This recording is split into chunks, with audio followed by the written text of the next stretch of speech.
തദ്ദേശ തെരഞ്ഞെടുപ്പെല്ലാം പൂർത്തിയായിരിക്കുകയാണ്. കൊല്ലത്തെ പ്രതീക്ഷകൾ, UDFന്റെ പ്രതീക്ഷകൾ പങ്കുവെക്കാൻ നമ്മളോടൊപ്പം ഉള്ളത് DCCയുടെ അമരക്കാരനായ രാജേന്ദ്രബാബു സാറാണ്.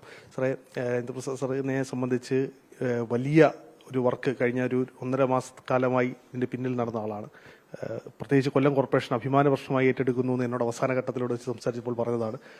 DCC പ്രസിഡന്റിന്റെ നേതൃത്വത്തിലായിരുന്നു കൊല്ലം കോർപ്പറേഷന്റെ പ്രവർത്തനം. എത്രത്തോളമുണ്ട് പ്രതീക്ഷ? എങ്ങനെയാണ്? വലിയ പ്രതീക്ഷയിലാണ് ഞങ്ങൾ.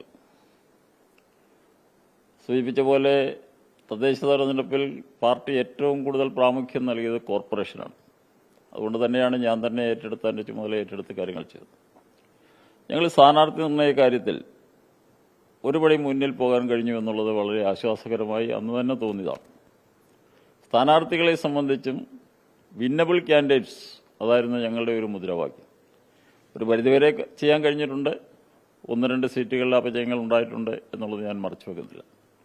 ഈ കോർപ്പറേഷന്റെ 25 വർഷക്കാലത്തെ ഭരണം, അതിനു മുമ്പുള്ള 5 വർഷക്കാലത്ത് നഗരഭരണവും LDFനായിരുന്നു. ഈ കാലത്ത് ഈ പട്ടണത്തിൽ ഒരു മാറ്റവും വരുത്തുവാൻ ഈ കോർപ്പറേഷൻ ഭരണത്തിന് LDF ഭരണത്തിന് കഴിഞ്ഞിട്ടില്ല. ജനങ്ങളത് മനസ്സിലാക്കുന്നു. ഞങ്ങൾ നടത്തിയ ജാഥകളെ, ഞങ്ങൾ നടത്തിയ പ്രചരണങ്ങളെ, ഞങ്ങൾ റിയലിസ്റ്റിക് ആയിട്ടുള്ള കാര്യങ്ങൾ ജനങ്ങളോട് പറഞ്ഞു. ഉൾക്കൊണ്ടു എന്നുള്ളത് തന്നെയാണ് എന്ന് തന്നെയാണ് എനിക്ക് പൂർണ്ണ വിശ്വാസമുണ്ട്. അതുകൊണ്ട് തന്നെ വലിയ പ്രതീക്ഷയിലാണ് ഞങ്ങൾ. ഈ കോർപ്പറേഷനിൽ അട്ടിമറി വിജയം UDF നേടും എന്ന് ഞാൻ പൂർണ്ണമായി വിശ്വസിക്കുന്നു. അത് സ്വാഭാവികമായും കഴിഞ്ഞ തവണത്തേത് വലിയ തുലവും തുച്ഛമായൊരു സംഖ്യയായിരുന്നു. അവിടെ നിന്ന് ഒരു ജയത്തിലേക്ക്, അട്ടിമറി വിജയത്തിലേക്ക് പോകണമെങ്കിൽ വലിയ കടമ്പ തന്നെ കടക്കേണ്ടി വരും. അത്തരമൊരു വലിയ തരംഗം കൊല്ലത്തുണ്ടോ? ജനങ്ങളിൽ ഉണ്ടാകുന്ന മനസ്സിന്റെ മാറ്റം വളരെ വലുതല്ലേ. ഞങ്ങൾ അവരോട് പറഞ്ഞത്, നിങ്ങൾ 25 വർഷം അധികാരത്തിലെത്തി, എന്ത് മാറ്റം ഈ പട്ടണത്തെ വികൃതമാക്കിയ സർക്കാർ, അതിനൊരു മാറ്റം വേണ്ടേ? അതോടൊപ്പം സംസ്ഥാന രാഷ്ട്രീയവും ദേശീയ രാഷ്ട്രീയവും, അത് രണ്ടും ഞങ്ങൾക്ക് ഗുണം ചെയ്തിട്ടുണ്ട് എന്ന് തന്നെയാണ് ഞങ്ങളുടെ വിശ്വാസം. 4-3 നഗരസഭകളും അതുപോലെ തന്നെ ഇടതുപക്ഷത്തിനോടൊപ്പം നിന്നാണ്. അവിടെയും ഇത്തവണ മാറ്റം ഉണ്ടാകുമെന്നാണ് UDF പ്രതീക്ഷ? തീർച്ചയായിട്ടും. നഗരസഭകളിൽ 4 ഞങ്ങൾ പ്രതീക്ഷിക്കുകയാണ്. കരുനാഗപ്പള്ളി പൂർണ്ണമായി വിജയിക്കും എന്ന ഉറച്ച വിശ്വാസം. കൊട്ടാരക്കരയും പുനലൂരും ഞങ്ങളോടൊപ്പം ഉണ്ടാകും എന്ന് പൂർണ്ണമായി വിശ്വസിക്കുന്നു. 4-3 എന്നുള്ള സംഖ്യയിലേക്ക് കോൺഗ്രസ് എത്തുമെന്നുള്ളതാണ്. 4-4 ഞങ്ങളുടെ പ്രതീക്ഷ.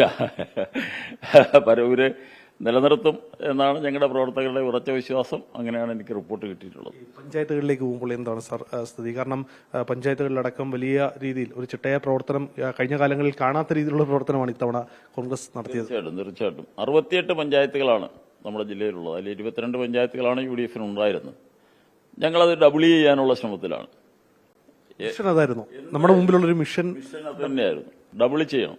പക്ഷേ ഞാൻ ഉറച്ചു വിശ്വസിക്കുന്നു 68-ൽ പകുതിയിലധികം സീറ്റുകൾ, എൻ്റെ ടാർഗറ്റ് 40ആണ്. ഞാൻ വിശ്വസിക്കുന്നത് 40 പഞ്ചായത്തുകൾ UDFന്റെ ഭരണത്തിനുണ്ടാകും എന്ന് തന്നെയാണ്.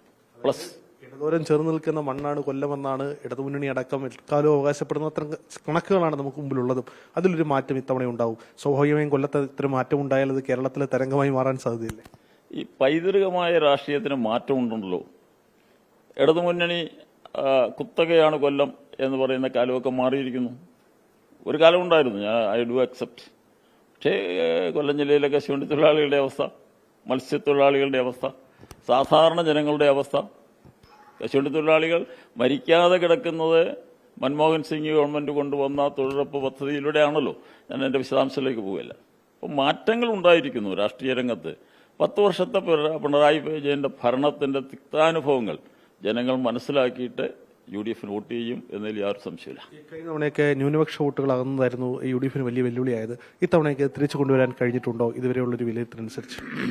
ന്യൂനപക്ഷ വോട്ടുകളെ ഞങ്ങൾക്കൊരു അസറ്റായി മാറിയിട്ടുണ്ട് ഈ തെരഞ്ഞെടുപ്പിൽ എന്ന് ഞാൻ പൂർണ്ണമായി വിശ്വസിക്കുന്നു. അവിടെ ഞങ്ങൾ വോട്ട് ചെയ്തിട്ടുണ്ട്. സ്ത്രീകളുടെ ഒരു വലിയ പിന്തുണ കിട്ടും എന്നുള്ളതായിരുന്നു തുടക്കം മുതൽ DCC ആവർത്തിച്ച് പ്രഖ്യാപിച്ചിട്ടുണ്ട്. അക്കാര്യത്തിൽ ഇലക്ഷൻ കഴിയുമ്പോൾ ആദ്യത്തെ അവലോകനത്തിൽ അത് ലഭിച്ചു എന്ന് തന്നെയാണോ കിട്ടുന്ന റിപ്പോർട്ടുകൾ?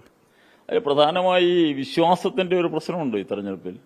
ശബരിമല സ്വർണ്ണ കൊള്ളയുമായി ബന്ധപ്പെട്ട് വിശ്വാസികളിലുള്ള, അതിൽ കൂടുതലും സ്ത്രീകളാണല്ലോ. പുരുഷന്മാരെക്കാൾ കൂടുതൽ വിശ്വാസികൾ സ്ത്രീകളാണ്. അവരുടെ ഇടയിലുള്ള ഒരു മാറ്റം തീർച്ചയായും ഞങ്ങൾക്കൊരു അസറ്റായിട്ടുണ്ട് എന്ന് തന്നെ ഞങ്ങൾ പൂർണ്ണമായി വിശ്വസിക്കും.